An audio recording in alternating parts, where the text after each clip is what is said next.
नमस्कार मेरे प्यारे भाइयों बहनों, स्वागत है आपका एग्जाम बूस्टर एसएससी चैनल में। बताइए आप कैसे हैं। आशा करता हूं कि आप बहुत बढ़िया होंगे। आज की क्लास में अपन करने वाले हैं वो डेली जैसे अपन करते आ रहे हैं 25 महत्वपूर्ण क्वेश्चन, और यहाँ पे अपना चलता है लूसेंट का निचोड़, शुरू से लेकर अंत तक अपन को करना है, ये अपना टारगेट है। तो आज के टॉपिक में अपन रहेगा पित्त, अग्नाशय और परिसंचरण तंत्र, ये अपनी हेडिंग है। तो इसको आप देख लीजिए एक बार, इनसे जितने भी संबंधित क्वेश्चन बनेंगे सब अपन ने रखे हैं, ठीक है। चलो क्वेश्चन स्टार्ट करते हैं मेरे प्यारे भाइयों। चलो पहला क्वेश्चन का आंसर दीजिए जल्दी से। पित्त का रंग कैसा होता है? पित्त पित्त का रंग कैसा होता है? ठीक है, तो पित्त का रंग कैसा होता है मेरे प्यारे भाइयों? पीला और हरा होता है। कैसा होता है? पीला और हरा सा होता है, पीला और हरा जैसा इसका रंग होता है, ठीक है। पित्तरस का जो पित्त है ना, रस है ये मतलब रस है ये जो पित्तरस रस है ना, ठीक है। पित्तरस का पीएच मान कितना होता है? जो पित्तरस है ना, पित्तरस का पीएच एक हार्मोन है ये। पित्तरस का पीएच मान कितना होता है? लगभग 7.7%, ठीक है। 7.7% इसका क्या है? पीएच मान है, ठीक है मेरे प्यारे भाइयों। सुनो, पितरस हार्मोन नहीं है, सॉरी मैंने हार्मोन गलती से बोले, ये एंजाइम है। पितरस क्या है? एंजाइम। तो देखो पितरस का जो पीएच मान है मेरे प्यारे भाइयों, तो लगभग इसका रहता है 7.7, ठीक है। इतना रहता है इसका लगभग में, ठीक है मेरे प्यारे भाई। क्लियर। चलो, पितरस का निर्माण कहाँ होता है? जो पितरस होता है उसका निर्माण कहाँ पे होता है? तो पितरस है ना जो प्यारे भाइयों, पितरस है ना, जो पितरस का निर्माण कहाँ होता है? तो इसका निर्माण यकृत में होता है, यकृत लीवर में, ठीक है। लीवर में होता है इसका निर्माण, ठीक है मेरे प्यारे भाइयों। कहाँ होता है? लीवर में। पितरस का मुख्य कार्य क्या है? जो पितरस है ना, इसका मुख्य कार्य क्या है? इसका कार्य क्या मतलब वर्क क्या करता है? तो बसा का एमालाइसीकरण करता है। बसा का एमालाइसीकरण मतलब मिश्रण करता है, बसा को पचाता है पितरस, ठीक है। क्या करता है? एमालिसीकरण मतलब समझ रहे हो? एमालिसीकरण मतलब समझ रहे हो? मतलब इसको मतलब पचाना, पाचन करना बसा का, ठीक है। देखो, पित्त भोजन को कैसे बनाता है? क्वेश्चन नंबर 5 में पर पहुंच गए अपन। पित्त भोजन को कैसे बनाता है? तो क्षारीय बनाता है। जो पितरस होता है ना, भोजन को कैसे बनाता है मेरे प्यारे भाइयों? क्षारीय बनाता है।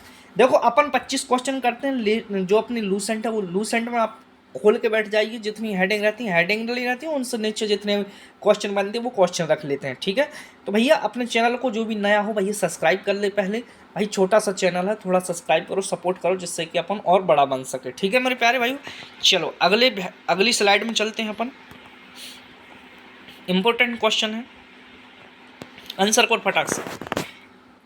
पित्त को देखो, पित्त कौन से विटामिन के अपशोषण में सहायक हैं? जो पितरस हैं, जो पितरस है मेरे प्यारे भाइयों, पितरस जो पितरस है ना, देखो पितरस कौन से विटामिन के अपशोषण में सहायक हैं? तो देखो जो पितरस होते हैं ए डी के जो जो विटामिन है, विटामिन के नाम है, तो इनको क्या करता है? अपशोषण में सहायक करता है, ठीक है। अब चलते हैं अग्नाशय, पैंक्रियास, ठीक है। अग्नाशय में पढ़ते हैं। अग्नाशय से देखो, अग्नाशय से कितने क्वेश्चन बने सब रख लिए। अग्नाशय शरीर में कौन सी ग्रंथि है? तो अग्नाशय शरीर की कौन सी ग्रंथि है? अग्नाशय शरीर की कौन सी ग्रंथि है भैया? तो अग्नाशय शरीर की दूसरी सबसे बड़ी ग्रंथि होती है। शरीर की दूसरी सबसे बड़ी ग्रंथि कौन सी है? आज आप याद कर लो, अग्नाशय है। अग्नाशय किस प्रकार की ग्रंथि है? अग्नाशय किस प्रकार की ग्रंथि है? तो भैया अग्नाशय अंतःस्रावी और बहिःस्रावी दोनों प्रकार की ग्रंथि है ये। क्लियर, याद रखना इसको। अंतःस्रावी और बहिःस्रावी ये दोनों प्रकार की ग्रंथि है, ठीक है। क्लियर। अग्नाशयी रस का पीएच मान कितना होता है? अग्नाशयी रस का पीएच मान कितना होता है प्यारे भाइयों? तो 7.5 से लेके 8.3 तक, 7.5 से लेके 8.3 तक इसका क्या रहता है? पीएच मान रहता है लगभग में, ठीक है। बोलो क्लियर। अग्नाशयी रस में कौन से एंजाइम होते हैं? जो अग्नाशयी रस होता है उसमें कौन से एंजाइम होते हैं? तो बताइए अग्नाशयी रस में कौन से एंजाइम होते हैं? ट्रिप्सिन, एमाइलेज और लाइपेज, 3 प्रकार के एंजाइम होते हैं अग्नाशय में। ट्रिप्सिन, एमाइलेज और लाइपेज, तो ये 3 प्रकार के कैसे होते हैं? अग्नाशय में भैया एंजाइम पाए जाते हैं। ट्रिप्सिन क्या करता है? तो मैंने ये कल बताया था, इस क्वेश्चन का आंसर मैंने आपको बताया था, कल भी अपना ट्रिप्सिन से आया था। तो ट्रिप्सिन प्रोटीन का पाचन करता है। किसका? प्रोटीन का। इस स्लाइड में नहीं है, अगली स्लाइड में होगा, देखते हैं। हाँ, प्रोटीन ट्रिप्सिन है ना, वो किसका पाचन करता है? प्रोटीन का, ठीक है। बोलो क्लियर। क्लियर है कि नहीं? बोलो थम्स अप करो मेरे प्यारे भाइयों, थम्स अप करो। चलो, एमाइलेज क्या पचाता है? एमाइलेज क्या पचाता है? तो एमाइलेज स्टार्च का पाचन करता है, स्टार्च। और स्टार्च वैसे कहाँ से पचना स्टार्ट हो जाता है? मुंह से हो जाता है। स्टार्च कहाँ पे मिलता है? तो गेहूं का वो चापड़ होता है, चापड़ में स्टार्च पाया जाता है। ठीक है, जो गेहूं रहता है, गेहूं में देखा होगा यार आप लोगों ने गेहूं, तो गेहूं में पाया जाता है स्टार्च, मतलब जो वो चापड़ सा होता है अपन पिसवाते हैं उसमें स्टार्च पाया जाता है। ठीक है, और एमाइलेज क्या पचाता है? स्टार्च को पचाता है। ठीक है, लाइपेज क्या पचाता है? लाइपेज क्या पचाता है? तो लाइपेज क्या पचाता है? वसा का पाचन करता है भैया। लाइपेज वसा का पाचन करता है। ठीक है, लैंगरहैंस की द्वीपिका। अब चलते हैं अपन लैंगरहैंस पे पढ़ते हैं, जितने भी लैंगरहैंस जितने भी क्वेश्चन बने हैं सब रख लिए। ठीक है भैया, हेडिंग डली है ना, ये हेडिंग लूसेंट में देखो हेडिंग डली होगी। 285 या समथिंग पेज होगा, बायोलॉजी में देखना, बायोलॉजी का सब्जेक्ट निकाल के 285 के लगभग में समथिंग में देखना ना, उतने पेज नंबर का है ये। ठीक है, उतनी पेज नंबर से मैंने क्वेश्चन निकाले। इंसुलिन किससे स्त्रावित होते हैं? इंसुलिन किससे स्त्रावित होते हैं? तो इंसुलिन किससे स्त्रावित होते हैं? बीटा कोशिकाओं से। किससे? बीटा कोशिकाओं से इंसुलिन क्या होते हैं? स्त्रावित होते हैं। क्लियर? ग्लूकागॉन किससे स्त्रावित होता है? जो ग्लूकागॉन होता है, ग्लूकागॉन किससे स्त्रावित होता है?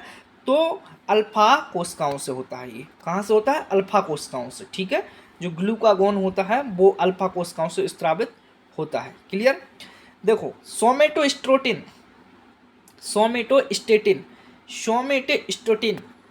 ठीक है, सोमेटोस्टेटिन किससे स्त्रावित होता है? सोमेटोस्टेटिन किससे स्त्रावित होता है? तो ये बाई कोशिकाओं से। किससे? बाई कोशिकाओं से। ठीक है, बाई कोशिकाओं से। अल्फा बीटा गामा, और ये बाई कोशिका। ठीक है, गामा नहीं है लेकिन बाई कोशिकाओं से सोमेटोस्टेटिन जो स्त्रावित होता है। ठीक है, सोमेटोस्टेटिन। क्लियर? बोलो यहाँ तक। चलो अगली स्लाइड पर चलें। बोलो अगली स्लाइड पर चलें, इजाज़त दीजिए मेरे प्यारे भाइयों अगली स्लाइड पर चलने के लिए। चलो, इंसुलिन का मुख्य कार्य क्या है? जो इंसुलिन होता है ना, इंसुलिन का जो मुख्य कार्य क्या है भैया? इंसुलिन होता है ना जो, इसका मुख्य कार्य रक्त में शर्करा को नियंत्रण करना होता है। जो रक्त होता है ना, रक्त को शर्करा में नियंत्रण करना होता है इंसुलिन का मुख्य कार्य। क्लियर? देखो, इंसुलिन की कमी से कौन सा रोग होता है? जो इंसुलिन है ना, इंसुलिन की कमी से कौन सा रोग होता है भैया? इंसुलिन की कमी से रोग होता है मधुमेह। कौन सा रोग होता है? मधुमेह, डायबिटीज, मधुमेह। इंसुलिन की कमी से सीधा क्वेश्चन बनता है, सीधा। ठीक है, याद रखना 18 नंबर क्वेश्चन। देखो 18 नंबर क्वेश्चन पर अपन हाइपोग्लाइसीमिया क्या है? हाइपोग्लाइसीमिया क्या है? क्वेश्चन नंबर 19, हाइपोग्लाइसीमिया क्या है? तो रक्त में शर्करा की कमी। जब रक्त में शर्करा की कमी हो जाती है तो हाइपोग्लाइसीमिया हो जाता है। क्लियर? रक्त में शर्करा की कमी तो हाइपोग्लाइसीमिया हो जाता है। ग्लूकागॉन का कार्य क्या है? ग्लूकागॉन का कार्य क्या है? जल्दी बताइए, जल्दी। ग्लूकागॉन का कार्य क्या है? तो भैया ग्लूकागॉन का कार्य, जो ग्लूकागॉन कार्य है तो इसका ग्लाइकोजन को ग्लूकोज में बदलना होता है। ग्लाइकोजन को ग्लूकोज में बदल देता है कौन? ग्लूकागॉन। ठीक है, बिल्कुल याद रखना, सीधा ग्लूकागॉन और ग्लाइकोजन को ग्लूकोज में बदल देता है, मतलब तोड़ देता है। ठीक है, अब चलते हैं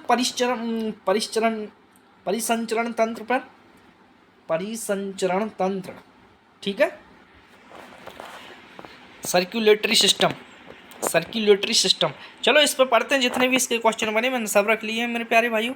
ठीक है, देखो परिसंचरण तंत्र की खोज किसने की थी? जो परिसंचरण तंत्र होता क्या है पहले तो ये बताइए। देखो, जो अपनी बॉडी होती है ना, जो अपनी पूरी बॉडी होती है ना, बॉडी क्या होती है? बॉडी, जो पूरी बॉडी होती है मेरे प्यारे भाइयों, तो उसमें क्या होता है कि रक्त मतलब रक्त का आदान प्रदान होता रहता है पूरे शरीर में। ठीक है, धमनियों और स्रावों से रक्त का आदान प्रदान होता है, उसी को रक्त परिसंचरण तंत्र कहते हैं। बोलो क्लियर? बोलो बढ़िया, समझ में आ रहा है कि नहीं भैया? विलियम हॉर्वे ने किया था उसकी खोज। किसने की थी? विलियम हॉर्वे ने। सीधा क्वेश्चन आएगा, विलियम हॉर्वे ने किसकी खोज की थी? तो रक्त परिसंचरण तंत्र की खोज की थी। हृदय में कितने कक्ष होते हैं? ये तो रटा रटाया क्वेश्चन है आपका। हृदय में कितने कक्ष होते हैं? 4 कक्ष होते हैं। कितने? हृदय में कितने कक्ष होते हैं? 4। ठीक है। चलो, हृदय को ढकने वाली झिल्ली क्या कहलाती है? हृदय को ढकने वाली झिल्ली क्या कहलाती है? जो हृदय को ढकने वाली झिल्ली होती है उसको पेरिकार्डियम कहलाती है। पेरिकार्डियम कहलाती है। जो हृदय को ढक के रखती है, जो अपना हार्ट रहता है ना, हार्ट, इसको जो झिल्ली रहती है वो इससे ढक के रखती है ऐसे, तो उसको क्या बोलते हैं? पेरिकार्डियम। ये तो मैंने ऐसे बना दिया, लेकिन बहुत मतलब बहुत नाजुक होती है। ठीक है, ठीक है मेरे प्यारे भाइयों। देखो, शरीर की सबसे छोटी धमनी कौन सी है? शरीर की सबसे छोटी धमनी, शरीर की सबसे बड़ी धमनी कौन सी है? सॉरी, शरीर की सबसे बड़ी धमनी कौन सी है? तो महाधमनी भैया, धमनी और महाधमनी। तो भैया धमनी होती है और महाधमनी होती है। जो धमनी होती है ना वो क्या करती है ना, तो धमनी होती है जो अपने हार्ट रहता है, हार्ट से रक्त पूरे शरीर के अंग अंग तक ले जाती है। और जो सिरा होती है ना, और हार्ट जो धमनी होती है उसमें O2 मतलब शुद्ध रक्त जाता है। ये बात याद रखना, ठीक है, शुद्ध रक्त जाता है। और जो सिरा होती है ना, सिरा क्या काम करती है? जो पूरे बॉडी से लेकर, पूरे शरीर से, एक एक अंग से लेकर जितना भी रक्त होता है, अशुद्ध रक्त जिसमें CO2 मिला रहता है, वो कहाँ पे जाता है? फेफड़ों में जाता है, और हृदय से वो फिर से पंप होकर यही सर्कल चलता रहता है। क्लियर? हृदय को रक्त में पहुंचाने वाली धमनी कौन सी है? हृदय को रक्त पहुंचाने वाली धमनी कौन सी है? तो कोरोनरी धमनी। हृदय को रक्त में पहुंचाने वाली धमनी कौन सी है? कोरोनरी धमनी। ठीक है मेरे प्यारे भाइयों, आज का होमवर्क क्वेश्चन रहेगा अपना। आज का होमवर्क क्वेश्चन क्या रहने वाला है, किसी कमेंट करके बताना भैया। जो भी लास्ट क्लास देखे ना, तो कमेंट करके बताना आज का होमवर्क क्वेश्चन आज का होमवर्क क्वेश्चन में रहेगा DNA की संरचना कैसी होती है? DNA की संरचना कैसी होती है? बिल्कुल आंसर करके बताना, इसका आंसर बताना मेरे प्यारे भाइयों। ठीक है, चलो, क्लास पसंद आई हो तो लाइक जरूर करें, अपने दोस्तों को शेयर करें। एग्जाम बूस्टर SSC चैनल को भैया सब्सक्राइब कर लीजिए। और सब्सक्राइब से क्या होगा, आपका एक फ़ायदा होगा कि आपका लूसेंट का डेली का 10 मिनट में रिवीजन होने वाला है। ठीक है मेरे प्यारे। So thank you so much last तक क्लास देखने के लिए। Thank you.